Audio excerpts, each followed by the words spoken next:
성도 여러분, 12월 4일 월요일입니다.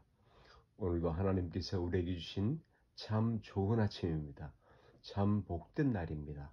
은혜와 복이 함께 하시기를 기도합니다. 사랑하는 여러분, 주님은 만인이 볼 수 있도록 다시 오실 것입니다.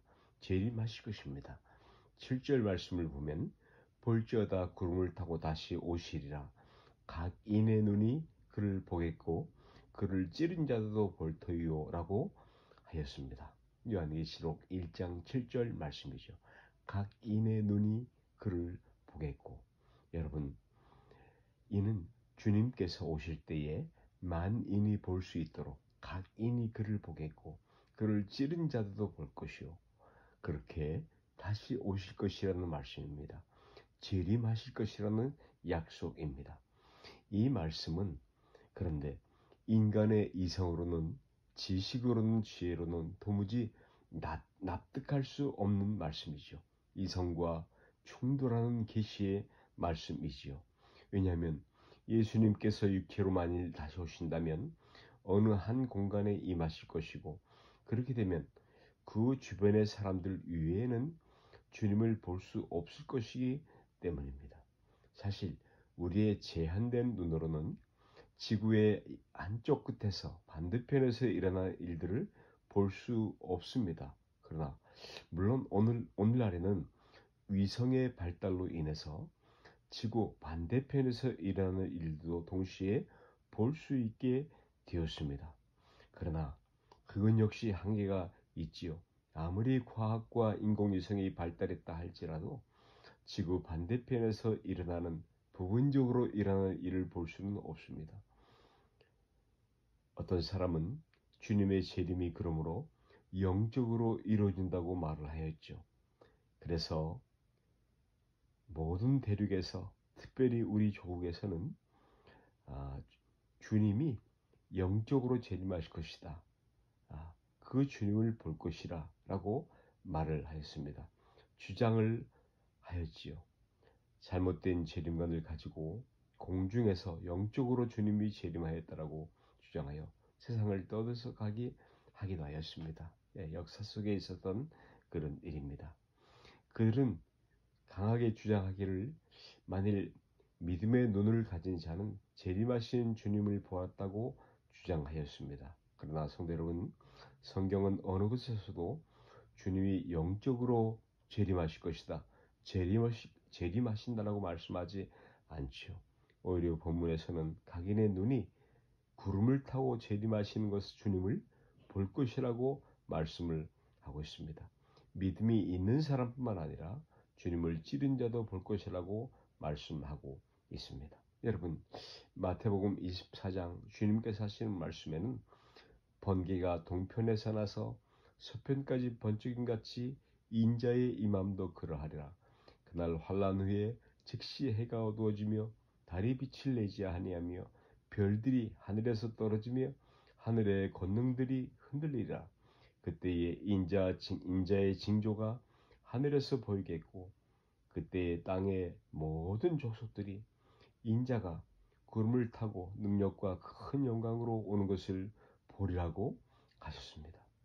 그런가 하면 주님이 승천하실 때에 그 곁에 섰던 천사들은 사도행전 1장 11절 말씀을 보시면 하늘로 올리우신 이 예수는 올리우심을 본 그대로 다시 오시리라 라고 말씀하셨습니다. 여러분, 주님의 재림의 모습이 너무도 선명하게 분명하게 그려지지 않습니까? 그렇습니다. 주님은 다시 오실 그때에 육체를 가진 모습으로 만인이 볼 수 있도록 오실 것입니다. 여러분, 이에 대해서 의심하는 것은 시공간의 제한을 받고 있는 인간의 사고로 이를 바라보기 때문입니다. 하지만 다시 오시는 우리 주님은, 그 육신은 우리 인간의 몸처럼 시공간의 제한을 받는 몸이 아닙니다.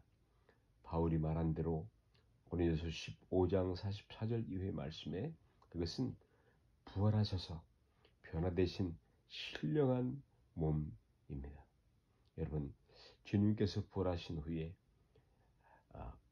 방안, 잠겼던 방안, 잠긴 방안에 들어가신 제자들에게 나타나신 사실을 기억하십니까? 주님의 몸은, 이런 주님의 몸은 시공간에 제한을 받지 않습니다.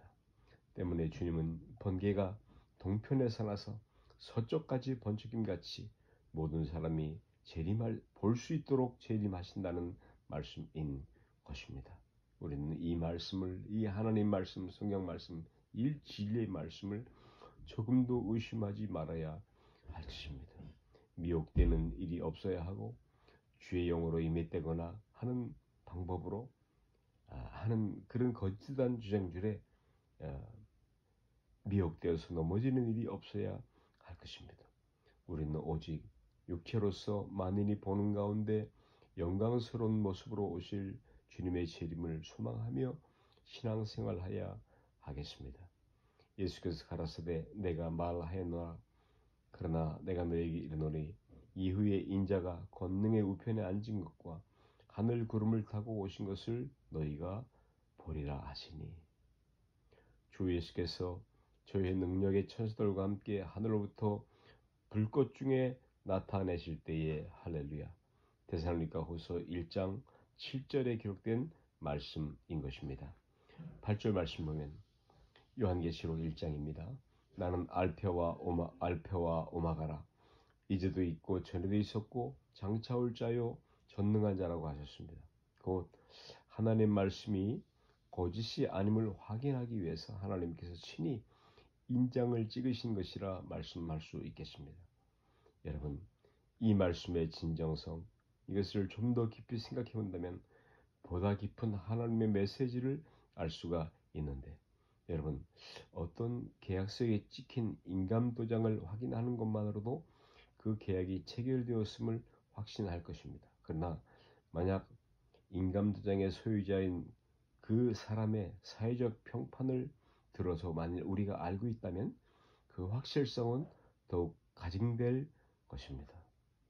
더 나아가 그를 과거에 대면했던 적이 있어 그가 얼마나 신실한지를 알고 있으며 그의 신용도를 측정한 그런 내용들을 본 적이 있다면 더욱 그 약속이 차질 없이 실행될 것임을 믿을 것입니다. 그렇습니다. 이야말로 놀라운 영적 진리이죠. 여러분, 하나님 말씀을 믿는 것은 하나님을 아는 것에 비례하는 것입니다. 이에 대한 좋은 예가 믿음의 시험, 테스트를 통과해서 믿음의 조상이란 칭호를 받은 아브라함일 것입니다. 그는 갈대아 우르를 떠날 때만 해도 그는 미숙한 신앙의 소유자였습니다. 하나님 약속을 완전히 액면 그대로 신뢰하지 못했죠. 하지만 그의 신앙은 그 자리에 머물지 않았고요.